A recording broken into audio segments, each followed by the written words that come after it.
여러분 안녕하십니까, 진성호입니다. 총선이 이제 불과 5개월 앞으로 다가왔습니다. 지금 여의도의 최대 이슈는 메가시티 서울 구상입니다. 자, 김포의 서울 편입으로 시작된 이 논쟁, 이제는 하남, 구리, 성남, 광명, 부천, 이 서울 주변의 도시들이 서울로 편입될 가능성이 점점 높아지고 있고, 지역 주민들의 여론도 그런 쪽으로 흘러가는 것 같습니다. 자, 지금 민주당은 공개적으로 이 문제에 대해서 찬성 반대 입장을 표명하지 못하고 있습니다. 물론 공격을 하고 비난을 합니다. 절차가 잘못됐다, 김포 지하철부터 제대로 해라. 그럼에도 불구하고 이재명 대표는 공개적인 발언을 지금 못하고 있습니다. 왜 그럴까요? 총선에서 이게 어떤 영향을 미칠지 모르기 때문입니다. 게다가 민주당은 이미 부산, 울산, 경남에서 이 메가시티 구상을 한 바 있습니다. 자, 지금 민주당은 서울만 할 게 아니라 전국의 균형 발전 이런 이야기를 합니다. 자, 그래서 지금 등장한 게 국민의힘의 메가시티 부산 구상입니다.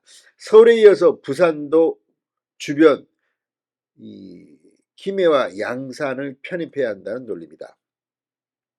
여의도 연구원장 시절 이 문제를 천착했다는 박수영 의원이 본인의 지역구도 부산 남구 갑입니다만 메가시티 부산 구상을 발표했습니다. 본인의 SNS에 올린 이거를 보면 지금 서울에 이어서 부산도 메가 부산이 등장했습니다. 이렇게 되면 원래 부산은 압도적으로 국민의힘이 승리하는 곳입니다. 지난 총선 국민의힘이 상당히 패배했던 선거지만 부산은 몇 군데 빼고는 완전히 싹쓸이를 했습니다. 문제는 부산과 붙어있는 양산 김해입니다. 김해와 양산은 민주당이 상승 기류를 타고 있는 곳입니다. 여기에는 봉화마을도 있고 문재인 사저도 있습니다. 자, 이곳에 국민의힘이 깃발을 꼽기 위해서는 뭔가 새로운 정책이나 새로운 아이디어가 필요합니다. 여기에 박수영 의원이 메가시티 부산을 이야기하면서 김해와 양산을 거론했습니다. 이렇게 되면 부산은 지금 300만 명이 조금 넘는, 과거에 비해서는 부산의 위상이 지금 형편없습니다. 옛날에는 인천, 대구, 광주, 대전과는 비교도 안 되는 대한민국 제2도시가 부산이었습니다. 지금은 인천하고 경쟁이 됩니까? 아무튼 부산이 이렇게 되면 400만 명이 넘었습니다. 지금 인구로 보면 이제 300만 명, 지금 축소 성향의 부산이 이제 확 넓어지는 겁니다. 지금 민주당은 긴장하고 있을 겁니다. 경기도 민주당 의원들이 석권하고 있는 그 지역이 이제 차례로 국민의힘으로 넘어올 가능성이 높아졌습니다. 여기에 부산 주변의 김해와 양산마저 넘어온다면 이재명 대표의 민주당 이번 총선에서 박살날 것으로 보입니다. 진성호의 융단 폭격 시작합니다. 더불어민주당은 융단 폭격합니다. 방송에 앞서 아직 진성호 방송의 구독자가 아니신 분은 붉은색 구독 버튼 눌러주십시오. 더 좋은 방송으로 보답하겠습니다. 자, 지금 이 메가시티 부산안은 실현될 가능성이 점점 높아지고 있습니다. 지금 김포 편입과 관련해서 국민의힘이 이 메가서울 관련한 태스크포스를 만드는데 그 팀장이 조경태 의원입니다. 부산이 지역구인 오선 의원입니다.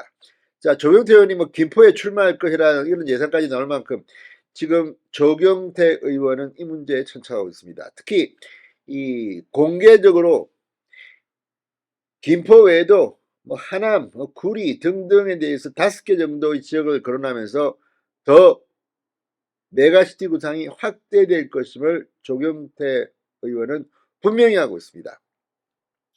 자, 박수영 의원이 방금 전 페이스북에 올린 글입니다. 부산 메가시티론을 점화시키는 글입니다. 서울 메가시티론에 대해 비수도권에서 비판 여론이 일자 부산 메가시티로 맞대응을 한 것으로 보입니다. 박 의원은 지난 10월 말 부산의 주민등록 인구는 329만 8,213명, 330만 명의 벽이 깨졌다. 인구 1,000만을 넘는 도쿄, 상하이 등 세계적 도시들은 물론이고 1,330만 명의 경기도, 966만 명의 서울시에 비해 턱없이 작다. 면적도 총 면적은 771 제곱킬로미터지만 개발이 어려운 산지가 많은 부산의 지형적 특성이 있어 산림청의 보전산지를 제외하면 428제곱킬로미터밖에 안 된다. 부산이 제대로 된 세계적인 도시로 기능하기 위해서는 인구와 면적 모두 더 커져야 한다. 부산에 인접한 김해와 양산은 부산으로 또는 부산에서 출퇴근 하는 주민들이 많다. 서울과의 통합을 원하는 김포나 구리, 과천, 광명 등과 똑같은 상황이다. 김해와 양산을 부산 편입 대상으로 거론했습니다. 그렇다면 김해와 양산 시민들에게 부산과의 통합 의사를 물어보지 않을 이유가 없다. 만일 김해와 양산 시민들이 원해서 세 개의 도시가 통합되면 메가 부산은 인구 418만 명, 면적 1720.4제곱킬로미터에 달하는 자족 도시가 되고 부산이 늘 염원해왔던 400만 도시가 되는 것이다. 이렇게 강조했습니다. 자, 지금 이 서울 부산 양대 축으로 메가시티를 가게 되면 정말 이번 총선 구도는 요동치게 됩니다. 서울 부산은 물론 그 주변에 있는 이 엄청난 도시들이 완전히 총선 프레임이 바뀌는 겁니다. 자, 수도권 주민편의 개선 특위위원장을 맡은 조경태 의원, 어제 부산시 국민의힘 시당 예산정책협의회에서 부산은 계속해서 침체되고 있고 청년들이 많이 빠져나가는 노인과 바다의 도시가 되고 있다. 메가시티 서울 특위위원장을 맡게 된 만큼 국가 균형발전 측면에서 메가시티 부산을 재점화할 필요가 있다고 본다. 아주 확실한 방침을 얻겠습니다. 지금 민주당은 공포에 질리고 있습니다. 진성호의 융단 폭격이었습니다. 여러분 감사합니다.